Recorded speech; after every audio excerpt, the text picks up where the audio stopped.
माँ दुर्गा 8 रोज से याद 10वां रोज गुजर गया, ना इंदल कुमार आया है ना रुदल सिंह आया है। मुझसे 8 रोज की मोहलत लेकर के और गंगा हरिद्वार में गया था।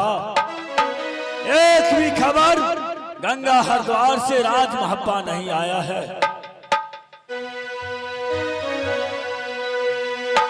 आग रहीरा हिजियरा आ गई का हमारा के आवे बात तो सुनला है आवे दुर्गा है मां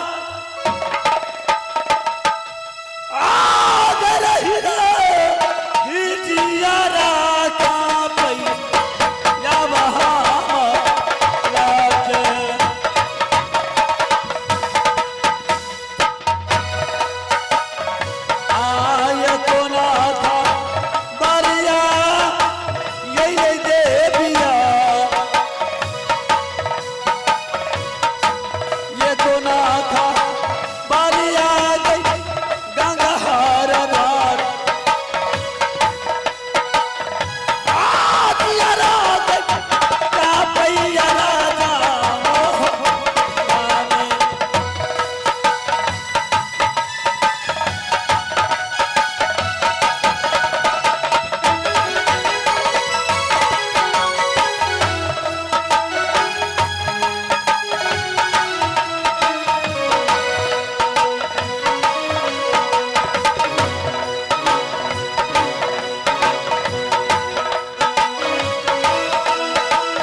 प्रणाम मामा जी। खोसरा भागल, सबसे पहले राज महब्बा के समाचार सुना दो। मामा जी हाँ हाँ, आपकी चरणों की दुआ से राज महब्बा की समाचार बहुत अच्छे से चलता है। आप अपनी समाचार राज उरियलगढ़ की बताए। 12 बरस की बाद में आज राज उरियल से चलकर कि आपने राज महब्बा आए हैं। आप अपने समाचार को सुनाइए। भागिन हो राज उरियलगढ़ के समाचार न कहियो घटल है न कहियो घटत। दिन पड़ते दिन राज उरियलगढ़ के समाचार हर हमेशा बुलंदी रही है। मामा श्री, हाँ, आज आपने राज महापा आए हैं, क्या संदेश लेकर के आए हैं सो तो बताइए। भागिन हो राजा चौरा काशी घाट हरिद्वार में 12 कोस लंबा 14 कोस चौड़ा में मेला लगा देने या और मेन गेट पर में हमारे झूला टांग देने या।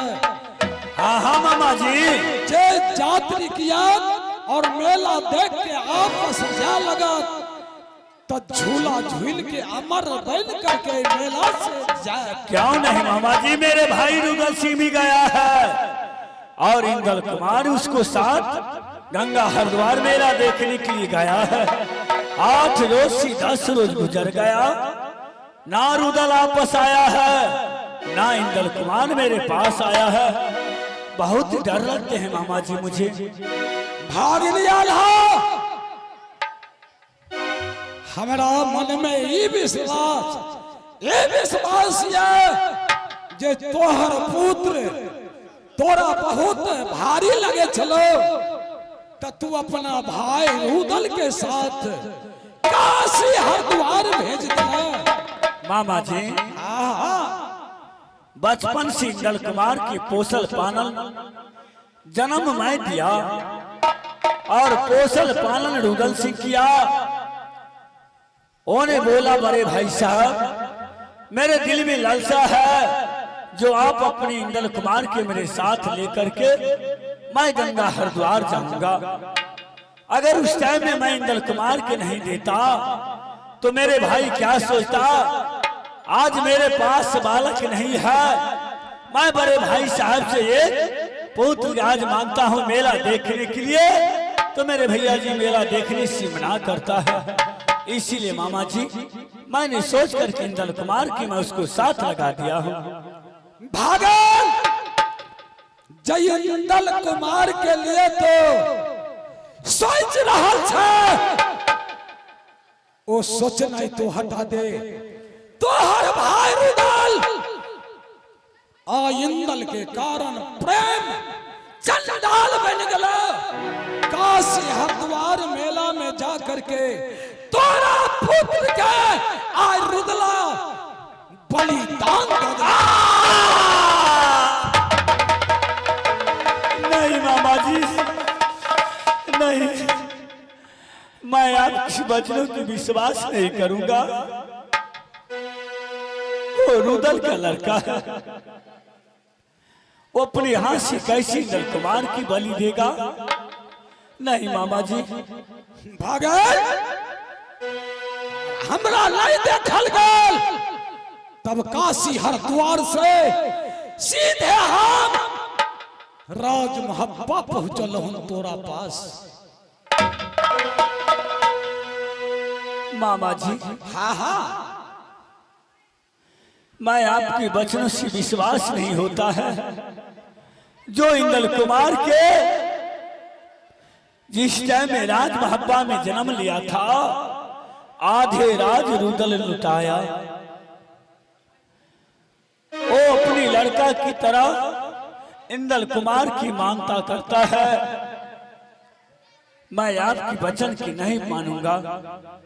भागिरियाल अगर हमरा वचन के तू नहीं मानबे तो ठीक है, हम जा रहल छी राजमहल, लेकिन कुछ दिन के बाद तोरा आप से आप पता लग जेतो जे बेटा हमर बलिदान चल गेल। आहो कैसना बोलिया, बोला मामा जी। आहो मामा इंदल कुमार सुना